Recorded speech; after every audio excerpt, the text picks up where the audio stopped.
good evening, and welcome to the first episode of Waiting, an Advent series. My name is Jacqueline, and I'll be your host tonight as we explore the meaning of Advent and how it relates to the Christmas season. First, let's talk about what Advent is. You may have grown up hearing about the season of Advent. Maybe you've seen Advent calendars in the grocery store, or, if you're like me, you may have witnessed it at church but not really registered what the season is about. And if you've never heard of Advent, don't worry, because I came prepared. The word Advent means coming into being, i.e., arrival. It can also mean beginning, as in the advent of the Christmas season or the advent of a snowstorm. In the context of the Advent season, Advent is the anticipation of Christ's birth.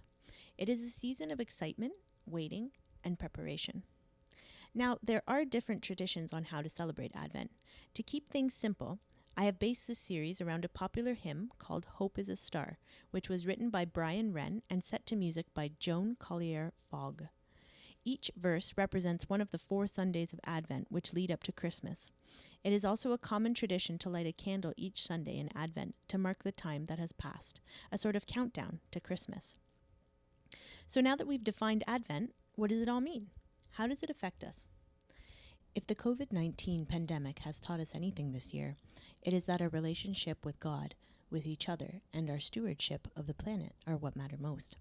During the season, we are usually so busy finishing up schoolwork or caught up with buying gifts, stressing about something, or maybe planning a trip. We often neglect each other and neglect ourselves. I believe Advent is a season to reflect upon ourselves, our actions, our purpose, and what is to come. John 3:16, that famous verse, tells us that God loved the world so much that he sent his Son to earth so that we could have eternal life. This is the story of Christmas and what we prepare for during the Advent season. But how can we prepare for such a huge event? Well, I know this pandemic has been a cataclysmic event that has devastated us all, which is why it is so important for us to appreciate our blessings and express gratitude for the many privileges we have. Things like shelter, heat, running water, but also friendships and family. Many people don't have these comforts. Which brings me back to why we're here. One thing I'm grateful for this year is time. I usually don't have quite as much time to write, and maybe at this point you're all wishing I had less. But this year I wanted to write some short stories based on the 4 Advent Sundays: hope, peace, joy, and love. The 5th and last story will take place on Christmas Eve. As I said, I've used the hymn Hope is a Star as inspiration for these stories. The first verse reads, "Hope is a star that shines in the night, leading us on till the morning is bright." I invite you all to get comfortable, maybe snuggle up in your favorite chair or grab a hot drink, and join me as I read the first story of this Advent series. It is called Mal du Pays, or Homesickness.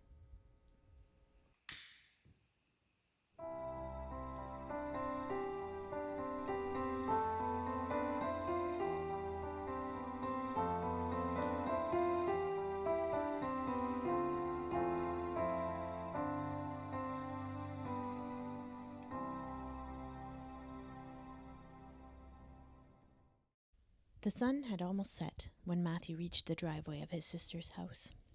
Though he tried to ignore it, the cold seeped through the thin rubber soles of his running shoes, creeping into his bones. He shivered. Jenna's house had once seemed a simple, inviting brownstone. Now it loomed over him, its many windows peering down at him like shrewd, all-seeing eyes. My final hope, Matthew thought. He had used the last of his cash for the bus ride back to Toronto. Everything else had been seized by the collection agency, and his apartment, well, there was no going back now. He had been stripped down to nothing but himself. His mother wouldn't take his calls, and his brother, well... But Jenna was another story. They had always been close. She had worshipped him when they were children, but it had been a year since he last saw her. Matthew straightened his shoulders and strode up the snowy driveway. He conjured what he hoped was a winning smile and knocked on the thick oak door. A dog barked inside. Children screamed with laughter, but through the noise he heard the slap, slap, slap of a familiar footfall approaching. The door clunked open, and the smell of food and warmth hit Matthew with the force of an icy snowball. Jenna stared up at him, her bright eyes round with shock. "Matt?" she exhaled, the remnant of a smile sliding off her face like sleet. She slipped through the door, leaving it open a sliver behind her. What are you doing here?" she stammered. Matthew's stomach growled and his hands trembled in his pockets, but he maintained his smile. "Can't a big brother visit his little sister at Christmas?" he asked through frozen lips. Jenna's eyes flitted from his short, threadbare jacket to his unseasonal running shoes. She frowned. "I can't, Maddie," she hissed. Her knuckles were white as she clutched the door handle. "No, Jenna, it's not what you think," Matthew started, trying to keep his voice even over the loud thumping of his heart. "Maddie, we just had another baby. I can't give you any money. I'm sorry." Matthew shook his head frantically. "No, Jen, I'm not here for that," he insisted. "I just need a place to stay, just for a few days." "I can't, Matt," Jenna interrupted. "The kids. Dan wouldn't be comfortable. I know that. Not after what happened last year." Matthew ran his hand through his hair. His fingers were numb. "That was a mistake," he mumbled. You didn't mean to steal Michael's credit card and pawn a bunch of Mom's jewelry," she snapped. "And what about Dad's watch?" Matthew stepped back, away from his sister, whose words stung more than the cold burning his cheeks. "I can't have you in my home, Matt," Jenna continued, crossing her arms. "Dan and the girls, they depend on me. I'm responsible for their safety. Do you understand? And I don't trust you right now. I'm sorry." Matthew stood in front of his little sister, his baby sister, and felt so small. From somewhere behind the front door, a man's voice called, "Honey, who is it?" Jenna pushed the door open a smidge more. "It's no one, dear," she replied, her voice full of fake cheer. She turned back to Matthew. "If you really want to make things right, start with Michael," she murmured. For a moment, one brief moment, she laid a hand on Matthew's shoulder. Then she hurried inside, taking the warmth in with her and leaving Matthew to the dark, lonely night. He stood there on the stoop in the cold. He stood there and listened as the snow fell softly around him. No one, she had called him. No one, like he was some stranger. Those two words were two cruel fists around his heart, and with nothing but the cold to embrace him, Matthew pulled up his measly coat collar and shuffled down the snow-powdered steps and into the grey twilight. He wandered for a time, his mind as blank a canvas as the untouched white snow on the lawns of the homes he passed. A myriad of lights twinkled merrily about him, but for all their shining light they could not warm his aching hands and feet, nor ease the hunger in his belly. He walked on. After a time, when the snow had ceased and a hint of clear, dark blue sky appeared, he meandered into a deserted little park. Slipping down the path, he passed an empty swing set before arriving at a wooden bench. It was huddled under the dull orange light of a street lamp. At first, Matthew thought someone had left a heap of discarded clothes and bags on the bench, until from the depths of the heap a ghoulish groan erupted. Matthew leapt back in horror. There was someone nestled underneath the pile of rags and plastic bags. Matthew considered the figure, surprised to find himself eyeing the layers of dirty debris enviously. Then another thought crept into his mind. How easy would it be to lay down and let the cold take me, he wondered. How very fitting. And really, he reasoned, after everything I put my family through, Mom, Jenna, Michael. Matthew stared down the lamplit path. In the distance, another bench awaited him. It's a better end than I deserve, he concluded. And though he felt the tiniest pang in his gut, Matthew believed in his heart that he was doing his family a favor. He shuffled down the path, his legs as stiff as logs. All he had to do was climb onto the bench and let the cold envelop him. It wouldn't take long. He was half frozen already. This last great deed was his final act of kindness to his family, to the world. He stopped in front of the bench. There was no lamp here, but there was a skeletal tree. Its bare branches drooped over the bench like bony fingers, waiting to snatch him up into a wooden embrace. Just like falling asleep, he murmured to himself through numb lips.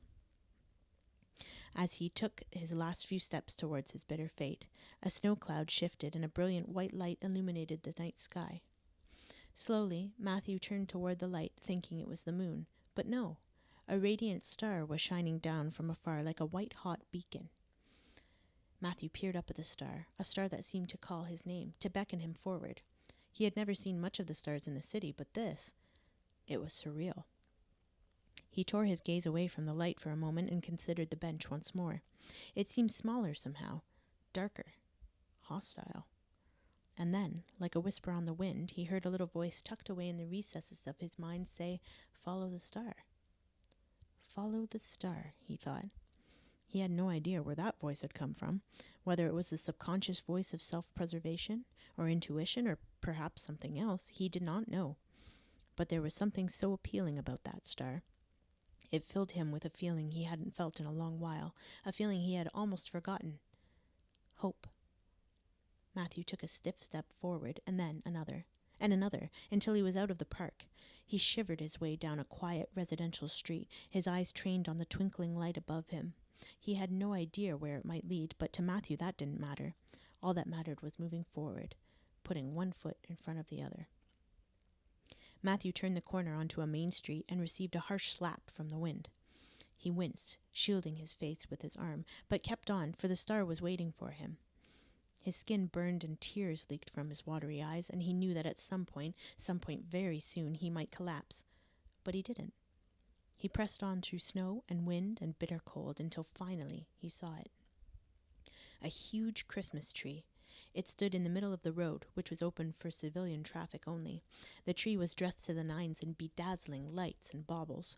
In front of the tree, a row of makeshift stalls had been erected. The stalls were decked out in Christmas lights and greenery. One stall, painted yellow with a string of white lights, had a line forming in front of it. Matthew watched from the shadows like a frightened cat.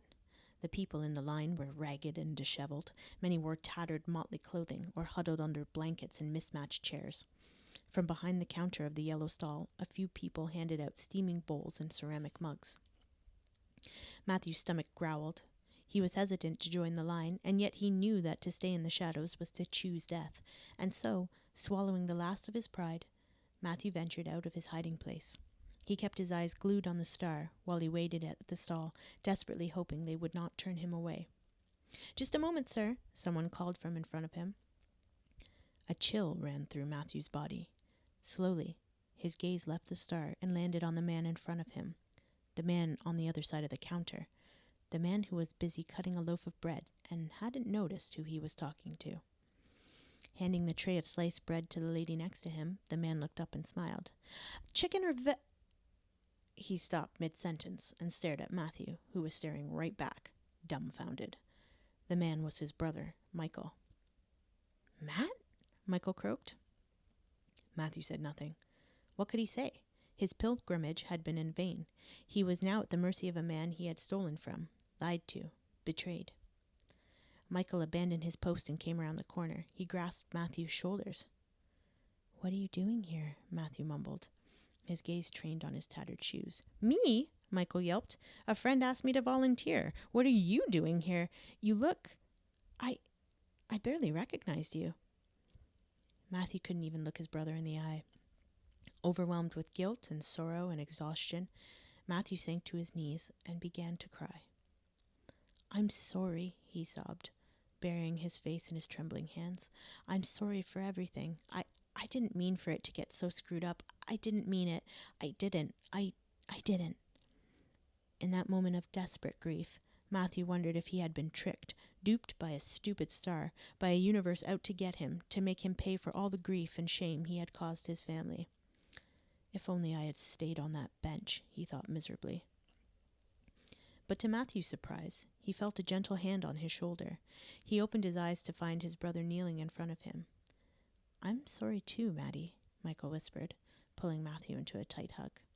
"I had no idea how bad it was for you. I should have been there, should have got you some help." At first, Matthew didn't dare believe it. How could his brother forgive him after everything he did? Who would forgive a thieving wretch like him?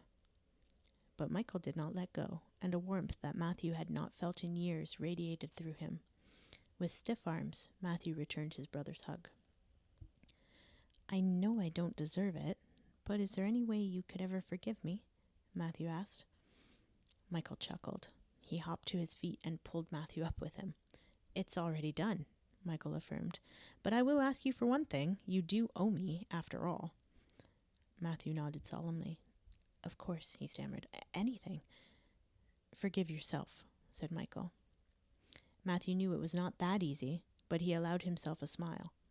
If Michael could forgive him, maybe there was some hope left after all. Come on, Michael nudged. Let's get you looked after. As Michael led him out of the terrible cold, Matthew looked to the heavens. The star winked down at him, a far-off friend with whom he shared his deepest secret, that he had found hope in a star, and the star had led him home.